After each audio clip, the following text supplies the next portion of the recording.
Hello and welcome back to the channel. तो आज हम तीसरा प्रैक्टिस सेट शुरू कर रहे हैं। तो इससे पहले दो प्रैक्टिस सेट हो गए हैं जिसमें हमने 20-20 क्वेश्चन को डिस्कस किया था, उसके कॉन्सेप्ट को देखा था। सारे क्वेश्चंस को हम कॉन्सेप्ट के आधार पर देख रहे हैं और सारे विकल्प को हम लेते हुए चल रहे हैं। अगर आपने इससे पहले के दो प्रैक्टिस सेट नहीं देखे हैं तो वो आप ज़रूर देख लें। तो शुरू कर रहे हैं 41 क्वेश्चन को। किसी सामान्य वस्तु जो है आपकी, किसी सामान्य वस्तु के मांग वक्र की ढाल कैसी होती है। ये पहले भी शायद क्वेश्चन आया है कि किसी सामान्य वस्तु के मांग वक्र की ढाल कैसी होती है। तो आपको पता होना चाहिए कि जो मांग वक्र की ढाल होती है, मांग वक्र की सामान्य वस्तु की मांग वक्र की ढाल कैसी होती है। पहले तो आपको मांग का नियम पता होना चाहिए। मांग का नियम क्या बताता है, या मांग का नियम जो मोस्टली जो मांग के नियम की ढाल होती है वो बाएं से दाएं नीचे की तरफ होती है, यानी ऋणात्मक होती है। तो इसमें जो पहले क्वेश्चन का आंसर हो जाएगा, 41 का आंसर होगा, वो आपका होगा ऋणात्मक। क्यों? क्योंकि सामान्य वस्तु है, सामान्य वस्तु मांग के नियम को फॉलो करती है। तो सामान्य वस्तु का क्या है कि जो मांग वक्र का ढाल है वो बाएं से दाएं नीचे की तरफ होता है। आगे बढ़ते हैं।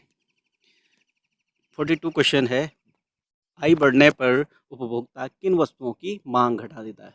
अगर उपभोक्ता की आय बढ़ती है तो किन वस्तुओं की मांग घटा देता है। तो आपको पता होना चाहिए कि ये वस्तुएं कैसी कैसी हैं। देख लो पहले, निम्न कोटि की वस्तुएं कैसी होती है। निम्न कोटि की वस्तुएं वे वस्तुएं होती हैं जो कम आय वर्ग वाले यूज करते हैं। जैसे मोटा अनाज हो गया, चावल भी मोटा, आप जो मोटा मोटा अनाज होते हैं, छोटा, सबसे सस्ती चीज़ें या निम्न कोटि की वस्तुएं कब यूज करते हैं, जब आपकी आय या आमदनी कम रहती है तो निम्न कोटि की वस्तुएं यूज करते हैं। सामान्य वस्तुएं वे वस्तुएं होती हैं जो हर कोई यूज करता है और उसके प्राइस बढ़े या घटे, उनकी जो डिमांड रहती है वो एक जैसी ही रहती है। तो सामान्य वस्तुएं वो होगी। गिफिन वस्तुएं कैसी वस्तुएं होती हैं, जो मांग का नियम फॉलो नहीं करती। यानी इसका क्या होता है, जब प्राइस इसके इंक्रीज होते हैं तो डिमांड इसकी क्या होती है, बढ़ जाती है, और प्राइस अगर इसके डिक्रीज होते हैं तो इसकी डिमांड कम हो जाती है। लोग ये समझने लग जाते हैं ये घटिया वस्तु है या बेकार वस्तु है। तो ये मांग का नियम फॉलो नहीं करती है।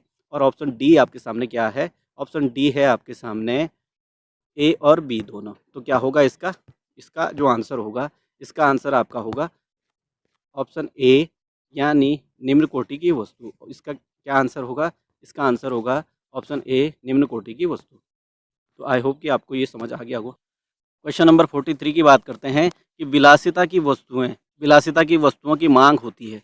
तो विलासिता की वस्तुओं में सबसे पहले देखेंगे हम कि विलासिता की वस्तुएं कैसी होती है। विलासिता की वस्तुएं ऐसी वस्तुएं होती हैं, इनको कहा जाता है लग्जरी गुड्स। तो लग्जरी गुड्स कैसी होती है, जो दिखावे की वस्तुएं होती हैं, जैसे बंगला हो गया, गाड़ी हो गई, बड़ी गाड़ी हो गई, ज़रूरत है नहीं फिर भी क्या है 10-10 गाड़ियाँ रखी है लोगों ने। तो विलासिता की वस्तुओं का मतलब सोना चांदी बहुत ज़्यादा रखा है, यूज करते नहीं है।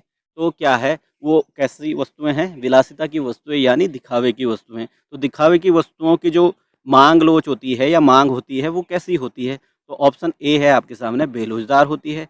बेलोजदार का क्या मतलब है, इलास्टिसिटी क्या है, एक से कम। तो बेलोजदार ये हुआ। लोचदार होती है, लोचदार का क्या मतलब है, लोचदार का मतलब है इलास्टिसिटी एक के बराबर। थर्ड ऑप्शन आपके सामने क्या है, थर्ड ऑप्शन है आपके सामने अत्यधिक लोचदार होती है। अत्यधिक लोचदार का क्या मतलब है, अत्यधिक लोचदार का मतलब है कि इलास्टिसिटी एक से ज़्यादा होती है। और पूर्णतया बेलोचदार का क्या मतलब है, पूर्णतया बेलोचदार की बात करें तो इलास्टिसिटी 0 के बराबर है। तो जो विलासिता की वस्तुएं होती है उन पर क्या होता है कि जैसे ही उनके प्राइस गिरते हैं, थोड़े से भी गिरते हैं, तो उनकी क्या है, जो डिमांड है वो बहुत ज़्यादा बढ़ जाती है, यानी लोग ज़्यादा ही उस पर खर्च करने लग जाते हैं। यानी इसका क्या हो जाएगा, विलासिता की वस्तुओं की मांग होती है अत्यधिक लोचदार। तो इसका क्या हो जाएगा, ऑप्शन सी इसका सही जवाब हो जाएगा। आगे बढ़ते हैं। उत्पादन फलन में, अब उत्पादन वाले क्वेश्चन आ गए हैं। तो उत्पादन फलन में उत्पादन किसका फलन है। तो पहले तो आपको उत्पादन फलन पता होना चाहिए कि उत्पादन फलन क्या होता है। तो उत्पादन फलन जो होता है वो उत्पादन बराबर क्या होता है, फलनात्मक संबंध होता है उत्पादन के साधनों के साथ। यानी उत्पादन बराबर क्या होता है, फलन ऑफ किसका, श्रम, पूंजी, उद्यमी का जो फलन होता है वो क्या कहलाता है, उत्पादन फलन। तो इसका क्या हो जाएगा, उत्पादन फलन क्या होता है? उत्पादन और उत्पत्ति के साधनों के बीच जो फलनात्मक संबंध होता है उसे क्या कहा जाता है? उत्पादन फलन। तो इसमें उत्पादन फलन क्या है? उत्पादन फलन का क्या मतलब होगा, क्या आंसर होगा? इसका होगा उत्पत्ति के साधनों का। इसमें क्या होगा? उत्पत्ति के साधनों का। तो ऑप्शन बी इसका सही जवाब हो जाएगा। आगे बढ़ते हैं। उत्पत्ति ह्रास नियम लागू होने का मुख्य कारण कौन सा है? जो उत्पत्ति ह्रास नियम है, लॉ ऑफ डिमिनिशिंग, जो लागू होता है वो क्यों होता है? पहला ऑप्शन आपके सामने है साधनों की सीमितता, दूसरा ऑप्शन आपके सामने है साधनों का अपूर्ण स्थानापन्न होना, या ए और बी दोनों, या इनमें से कोई नहीं। तो इसका क्या हो जाएगा? इसका आपको पता होना चाहिए। देखो, साधनों की सीमितता का मतलब है कि हमारे पास या हमारे यहाँ हमारे पृथ्वी पर साधन सीमित है, इनको मतलब बहुत ज़्यादा बढ़ाया नहीं जा सकता। सीमित साधन है, सीमित साधनों से ही असीमित आवश्यकताओं को हमें पूरा करना होता है। यही तो है अर्थशास्त्र। ठीक। ऑप्शन बी है आपके सामने साधनों का अपूर्ण स्थानापन्न, यानी इसको ट्रांसफर भी नहीं किया जा सकता है। जैसे अमेरिका के संसाधन है वो यहाँ थोड़ी ना लाए जा सकते हैं, एकदम से नहीं लाए जा सकते हैं। तो क्या हुआ? इसका क्या हो जाएगा? ए और बी दोनों हो जाएंगे। यानी उत्पत्ति ह्रास नियम जो लागू होता है उसका मुख्य कारण क्या है? ये दोनों ही कारण उसके मुख्य कारण है। तो इसका क्या हो जाएगा? ऑप्शन सी इसका सही जवाब हो जाएगा। आगे बढ़ते हैं। अल्पकालीन उत्पादन फलन की व्याख्या निम्नलिखित में किस नियम के द्वारा की जाती है? तो आपको पता होना चाहिए कि जो ये नियम नीचे दे रखे हैं वो कौन कौन से हैं। पहला नियम आपके सामने है, मांग के नियम से की जाती है। पहला नियम क्या है? मांग के नियम के द्वारा। दूसरा नियम क्या है? परिवर्तनशील अनुपात के नियम के द्वारा। तीसरा नियम है आपके क्या है? पैमाने के प्रतिफल नियम द्वारा, या फिर मांग के लोच के द्वारा। तो इसका आपको पता होना चाहिए। जो अल्पकालीन उत्पादन फलन है, या उत्पादन फलन कितने टाइप का होता है? उत्पादन फलन आपका होता है दो टाइप का। दो टाइप का होता है ना। तो पहला वाला तो आपका हो गया गायब, ये तो गायब हो गया, और ये भी आपका हो गया गायब। तो ये दो टाइप का होता है, पैमाने के प्रतिफल और परिवर्तनशील अनुपात के नियम। तो अल्पकालीन उत्पादन की जो व्याख्या करता है वो कौन करता है? ये आपको पता होना चाहिए। कौन व्याख्या करता है? ये आपका व्याख्या करता है, इसका हो जाएगा ऑप्शन बी इसका सही जवाब हो जाएगा। यानी जो अल्पकालीन उत्पादन फलन है वो आपका क्या है? परिवर्तनशील अनुपात के नियम के द्वारा इसकी व्याख्या की जाती है। आगे बढ़ते हैं। क्वेश्चन नंबर 47 देखें तो दीर्घकालीन उत्पादन फलन का संबंध निम्नलिखित में से किससे है? इससे पहले वाला क्वेश्चन क्या था? अल्पकालीन उत्पादन फलन, और ये है आपका दीर्घकालीन उत्पादन फलन। तो अल्पकालीन उत्पादन फलन कौन सा था? वो परिवर्तनशील अनुपात का नियम। और दीर्घकालीन कौन सा है?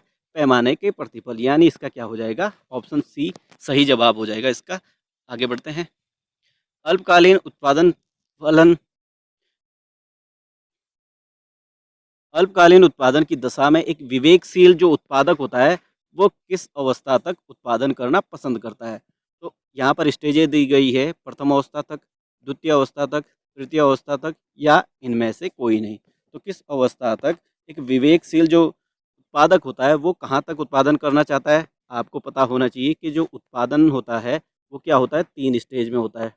ये आपका क्या है? टीपी कुल उत्पादन है। तो ये 3 स्टेज में होता है, पहली अवस्था, दूसरी अवस्था और तीसरी अवस्था। ठीक है? तो पहली अवस्था में क्या है? उत्पादन बढ़ती दर से बढ़ता है, दूसरी अवस्था में घटती दर से बढ़ता है और बढ़ता है, तीसरी अवस्था में गिरना स्टार्ट हो जाता है। ये आपको पता होना चाहिए। तो इसका क्या जवाब हो जाएगा? इसका सही जवाब जो हो जाएगा, इसका सही जवाब होगा आपका, इसका क्या होगा सही जवाब? इसका होगा द्वितीय अवस्था। तो यानी ऑप्शन बी इसका सही जवाब हो जाएगा।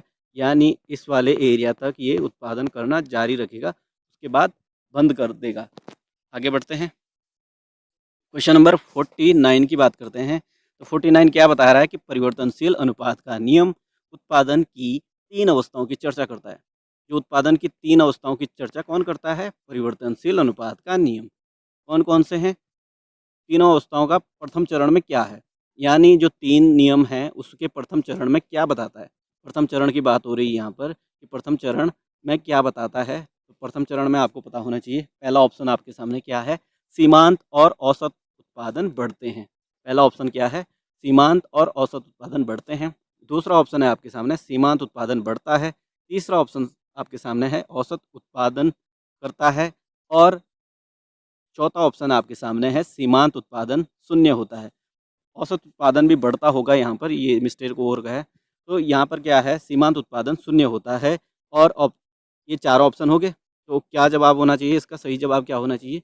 तो इसका जो जवाब सही होना चाहिए कि परिवर्तनशील अनुपात का नियम 3 अवस्थाओं की चर्चा करता है, ठीक है? चर्चा करता है। तो उसका जो प्रथम चरण है उसमें क्या है, जो सीमांत उत्पादन है और औसत उत्पादन है वो दोनों बढ़ते हैं। यानी ऑप्शन ए इसका सही जवाब हो जाएगा, ऑप्शन ए। आगे बढ़ते हैं। वह कौन सा समय है जिसमें उत्पादन के सभी साधन परिवर्तित किए जा सकते हैं? तो आपको पता होना चाहिए कि उत्पादन के जो साधन हैं वो, जो नियम है आपके वो 2 टाइप के हैं, यानी एक अल्पकालीन नियम है और एक दीर्घकालीन है। तो ऐसे कौन से उत्पादन के सभी साधन परिवर्तित कौन कौन से समय में किए जाते हैं, ये आपको पता होना चाहिए। अल्पकाल में तो नहीं किए जाते। अल्पकाल का मतलब होता है 1 साल का समय जिसमें जो साधनों को परिवर्तन नहीं किया जा सकता है। दूसरा ऑप्शन आपके सामने क्या है? दूसरा ऑप्शन है आपके सामने दीर्घकालीन या दीर्घकाल। तीसरा ऑप्शन आपके सामने अति दीर्घकाल और चौथा ऑप्शन आपके सामने है तीनों से। तो इसमें क्या हो जाएगा कि वह कौन सा समय है जिसमें उत्पादन के सभी साधन परिवर्तित किए जा सकते हैं? तो इसमें क्या हो जाएगा, इसमें ए बी और सी दोनों हो जाएंगे। पर यहाँ पर अगर ऑप्शन आपको चुनने के लिए दिया जाए तो इसमें आप ऑप्शन बी लगाएंगे। तो इसका क्या हो जाएगा? ऑप्शन बी सही जवाब हो जाएगा। आगे बढ़ते हैं। अल्पकालीन उत्पादन प्रक्रिया में निम्नलिखित में से कौन से साधन होते हैं? जो अल्पकालीन उत्पादन प्रक्रिया है उसमें कौन से साधन होते हैं? पहला है आपका स्थिर साधन, दूसरा है आपका परिवर्तनशील साधन और तीसरा है आपका ए और बी दोनों और चौथा है आपके सामने क्या? इनमें से कोई नहीं। तो आपका क्या जवाब होगा? इसमें आपको पता होना चाहिए कि जो अल्पकालीन उत्पादन फलन है उसमें दोनों चीज़ें होती है, यानी स्थिर साधन भी होते हैं और परिवर्तनशील साधन भी होते हैं। यानी स्थिर साधन तो और सारे स्थिर साधन होते हैं और एक परिवर्तनशील साधन होता है। तभी तो उत्पादन जो अल्पकालीन उत्पादन फलन है या उत्पादन का जो नियम है परिवर्तनशील वाला वो चलता है। तो इसका क्या हो जाएगा? ए और बी दोनों, यानी इसका ऑप्शन सी सही जवाब हो जाएगा। आगे बढ़ते हैं। जो वक्र पहले बढ़ता है जो वक्र पहले बढ़ता है फिर स्थिर होकर घटना आरंभ हो जाता है, कौन सा वक्र है? पहले बढ़ता है फिर स्थिर होकर घटना आरंभ हो जाता है, यानी क्या एपी होता है, क्या एमपी होता है, क्या टीपी होता है? एपी ये आपका औसत उत्पादन है और एमपी सीमांत उत्पादन है, टीपी आपका कुल उत्पादन है। तो आपको पता होना चाहिए कि जो कुल उत्पादन है वो पहले बढ़ता है फिर घट स्थिर होकर घटना स्टार्ट हो जाता है।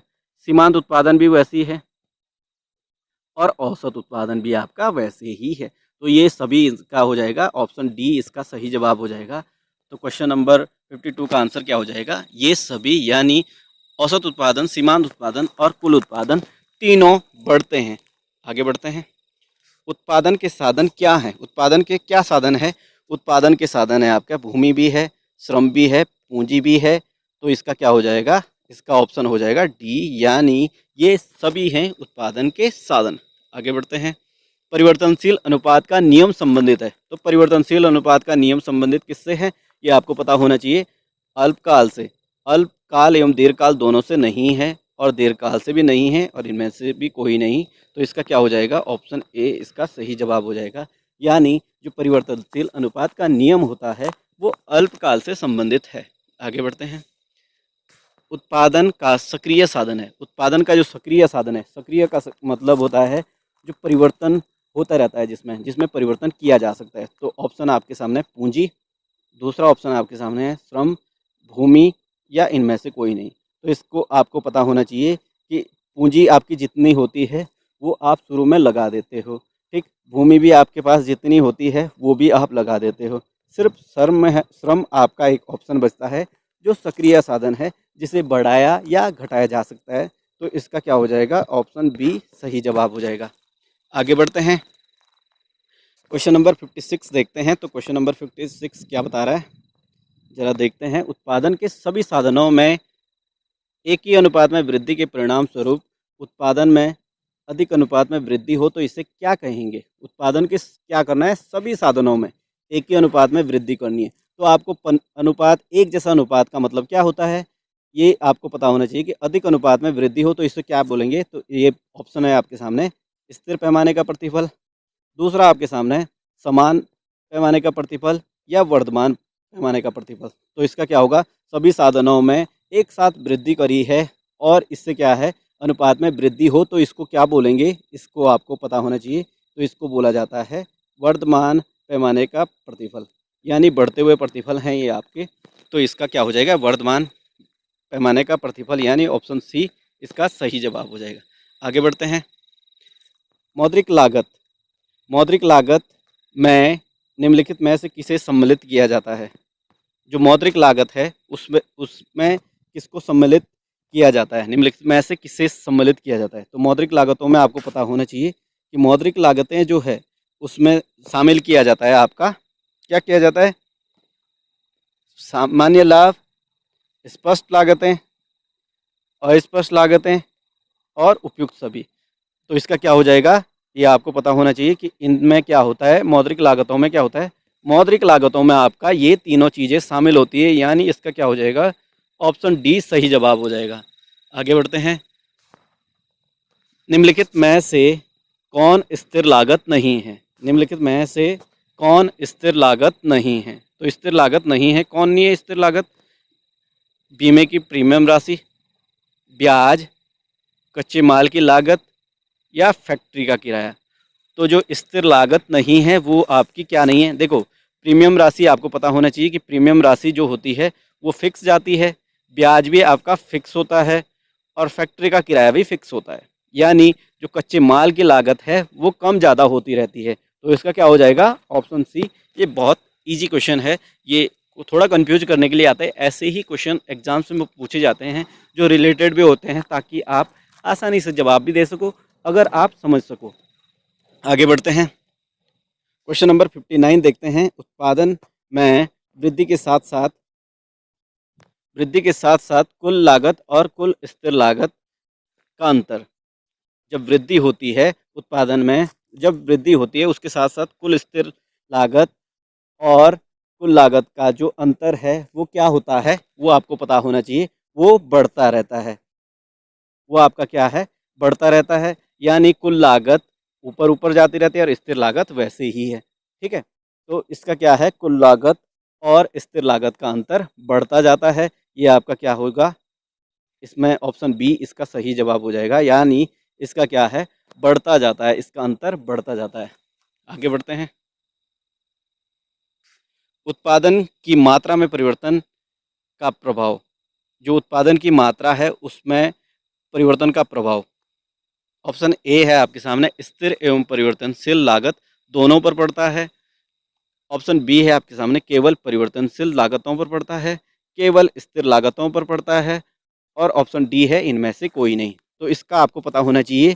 जो आपने लागतों वाला चैप्टर पढ़ा होगा तो उसमें क्या है कि उत्पादन की मात्रा में अगर परिवर्तन होता है तो क्या बढ़ेगा, सिर्फ और सिर्फ परिवर्तनशील लागतों पर प्रभाव पड़ता है, क्योंकि जो स्थिर लागतें हैं वो आपकी लगी हुई है, उसमें अब बढ़ोतरी कम ही होती है, बल्कि उसमें घटोतरी होती है। जैसे अगर आपने मशीन ला रखी है, गाड़ी ला रखी है, उस पर जो खर्च हो रखा है उस पर कमाई के साथ साथ उसकी लागतें कम होने लग जाती है। पर परिवर्तनशील लागतें क्या हैं, जैसे जैसे आप बढ़ाते जाते हो तो उससे क्या होगा कि इसकी कॉस्ट बढ़ती जाती है, यानी उत्पादन की मात्रा में परिवर्तन का प्रभाव किस पर होता है, केवल परिवर्तनशील लागतों पर। तो ये आपको जो ये वाला सेशन है ये कंप्लीट हो गया है। क्वेश्चन इसमें 20 क्वेश्चन थे आपके। तो आई होप कि आपको ये वीडियो पसंद आया होगा। तो वीडियो को लाइक करें, अपने दोस्तों के साथ शेयर करें, और चैनल पर नए हैं तो चैनल को सब्सक्राइब करना ना भूलें।